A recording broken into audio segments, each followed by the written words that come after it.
ನಮಸ್ಕಾರ, police news 007ಗೆ ಸ್ವಾಗತ. ಇವತ್ತಿನ ವಿಶೇಷ ಸುದ್ದಿ ಏನಿದೆ ತಿಳಿಯೋಣ ಬನ್ನಿ. 24 ಗಂಟೆಯಲ್ಲಿ ಮೈಸೂರಿನ ಜಯದೇವ್ ಆಸ್ಪತ್ರೆಯಲ್ಲಿ 11 ರೋಗಿಗಳ ಸಾವು. ನಿರ್ಲಕ್ಷ್ಯ ಆರೋಪಕ್ಕೆ ಎಚ್ಒಡಿ ಸ್ಪಷ್ಟನೆ.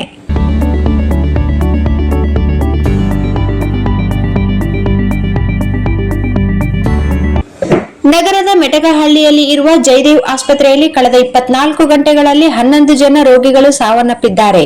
ಆದರೆ ಕೆಲವರು ಈ ಸಾವುಗಳಿಗೆ ವೈದ್ಯರ ನಿರ್ಲಕ್ಷ್ಯ ಕಾರಣವೆಂದು ವಿಡಿಯೋಗಳನ್ನು ವೈರಲ್ ಮಾಡಿರುವ ಕುರಿತಂತೆ ಸಂಸ್ಥೆಯ ವೈದ್ಯಕೀಯ ಅಧೀಕ್ಷಕ ಡಾಕ್ಟರ್ ಸದಾನಂದ್ ಸ್ಪಷ್ಟನೆ ನೀಡಿದರು. ಆಸ್ಪತ್ರೆಯಿಂದ ಯಾವುದೇ ನಿರ್ಲಕ್ಷ್ಯ ಆಗಿಲ್ಲ ಎಂದು ಹೇಳಿದರು. ಮಂಗಳವಾರ ಬೆಳಗ್ಗೆ 8 ಗಂಟೆಯಿಂದ ಇಂದು ಬೆಳಗ್ಗೆ 8 ಗಂಟೆಯವರೆಗೆ ಮೈಸೂರಿನ ಜಯದೇವ್ ಆಸ್ಪತ್ರೆಯಲ್ಲಿ ದಾಖಲಾದ 11 ಜನ ಸಾವನ್ನಪ್ಪಿದ ಬಗ್ಗೆ ರೋಗಿಗಳ ಸಂಬಂಧಿಕರು ವಿಡಿಯೋ ಮಾಡಿ ಜಾಲತಾಣಗಳಲ್ಲಿ ವೈರಲ್ ಮಾಡಿದ್ದರು. ವಿಡಿಯೋದಲ್ಲಿ ಆಸ್ಪತ್ರೆಯಲ್ಲಿ ವೈದ್ಯರು ವ್ಯವಸ್ಥೆ ಸರಿಯಿಲ್ಲ ಎಂದು ಆರೋಪ ಮಾಡಿದ್ದರು. ವಿಡಿಯೋ ಸೋಷಿಯಲ್ ಮೀಡಿಯಾದಲ್ಲಿ ವೈರಲ್ ಆಗಿತ್ತು. ಈ ಸಂಬಂಧ ಆಸ್ಪತ್ರೆಯ ವೈದ್ಯಕೀಯ ಅಧೀಕ್ಷಕ ಸದಾನಂದ್ ವಿವರಣೆ ನೀಡಿದ್ದಾರೆ. ಡಾಕ್ಟರ್ ಸದಾನಂದ್ ಹೇಳಿದ್ದೇನು? ಸುದ್ದಿಗಾರರೊಂದಿಗೆ ಮಾತನಾಡಿದ ಡಾಕ್ಟರ್ ಸದಾನಂದ್, ಆಸ್ಪತ್ರೆಯಲ್ಲಿ ಯಾವುದೇ ನಿರ್ಲಕ್ಷ್ಯ ಅಥವಾ ವೈದ್ಯರ ಕೊರತೆ ಇರಲಿಲ್ಲ. ನಮ್ಮ ಆಸ್ಪತ್ರೆ ತೃತೀಯ ಹಂತದ ರೆಫರಲ್ ಆಸ್ಪತ್ರೆಯಾಗಿದ್ದು ಮೈಸೂರು ಸೇರಿದಂತೆ ಸುತ್ತಮುತ್ತಲಿನ 5 ಜಿಲ್ಲೆಗಳಿಂದ ಗಂಭೀರ ಹೃದಯ ಸಂಬಂಧಿ ಕಾಯಿಲೆಗಳಿಂದ ಬಳಲುತ್ತಿರುವ ರೋಗಿಗಳನ್ನು ಇಲ್ಲಿ ದಾಖಲಿಸಲಾಗುತ್ತದೆ. ಸಾಮಾನ್ಯ ಪ್ರಕರಣಗಳಿಗೆ ಸ್ಥಳೀಯ ಆಸ್ಪತ್ರೆಗಳಲ್ಲಿ ಚಿಕಿತ್ಸೆ ದೊರೆಯುತ್ತದೆ.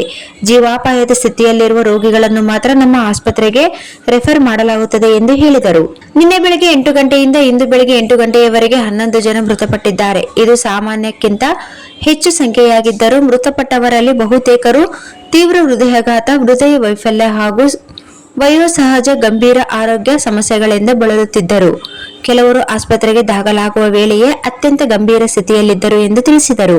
ಆಸ್ಪತ್ರೆಯ ಅಂಕಿ ಅಂಶಗಳನ್ನು ಉಲ್ಲೇಖಿಸಿದ ಅವರು 2025ರಲ್ಲಿ ಒಟ್ಟು 21,500ಕ್ಕೂ ಹೆಚ್ಚು ದಾಖಲಾತಿಗಳ ಪೈಕಿ 1,845 ಸಾವುಗಳು ಸಂಭವಿಸಿದ್ದು ಆಸ್ಪತ್ರೆಯ ಮರಣ ಪ್ರಮಾಣ 5.7%. ಕಳೆದ ಹಲವು ವರ್ಷಗಳ ಸರಾಸರಿ ಮರಣ ಪ್ರಮಾಣ 6ರಿಂದ 8%. ಇದು ತೃತೀಯ ಹಂತದ ರೆಫರಲ್ ಆಸ್ಪತ್ರೆಗಳಿಗೆ ಅಂತಾರಾಷ್ಟ್ರೀಯ ಮಟ್ಟದಲ್ಲಿ ಒಪ್ಪಿಕೊಳ್ಳಲಾದ ಪ್ರಮಾಣವಾಗಿದೆ ಎಂದು ಹೇಳಿದರು. ಇದೇ ವೇಳೆ ಆಸ್ಪತ್ರೆಯಲ್ಲಿ ವೈದ್ಯರು ಇರಲಿಲ್ಲ ಎಂಬ ಆರೋಪವನ್ನು ಸದಾನಂದ್ ತಳ್ಳಿ ಹಾಕಿದರು. ನಿನ್ನೆ 24 ಗಂಟೆಗಳ ಕಾಲ ಕರ್ತವ್ಯದಲ್ಲಿದ್ದ ವೈದ್ಯರು ಆಸ್ಪತ್ರೆಯಲ್ಲೇ ಇದ್ದರು. ಜೊತೆಗೆ 2 ಡಿಎಂ ತರಬೇತಿ ವೈದ್ಯರು ಸೇರಿದಂತೆ ಒಟ್ಟು 3 ವೈದ್ಯರು ರಾತ್ರಿ ಪೂರ್ತಿ ಕರ್ತವ್ಯ ನಿರ್ವಹಿಸಿದ್ದಾರೆ. ರೋಗಿಗಳಿಗೆ ಅಗತ್ಯ ಚಿಕಿತ್ಸೆ ನೀಡಿದ್ದು ಸಂಬಂಧಿಕರೊಂದಿಗೆ ನಿರಂತರ ಸಂಪರ್ಕದಲ್ಲಿದ್ದರು ಎಂದು ತಿಳಿಸಿದರು.